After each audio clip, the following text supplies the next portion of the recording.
I got all this potential that's deep inside of me, but they hate when you're successful cause they try to be. They sit there being judgmental because you're trying things, and they just want you to settle and do the right thing. So get a good job, don't slack off. Wake up every morning, make a good impression on your boss.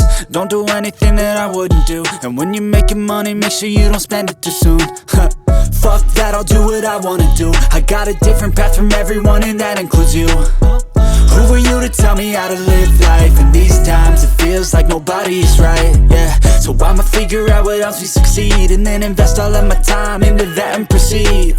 I need whatever the hell could make me happy, and I don't think you have a clue what could that be. They tell me that I'm never gonna make it. They want me to do something that can make sense. They hate when I keep dreaming I'll be famous, but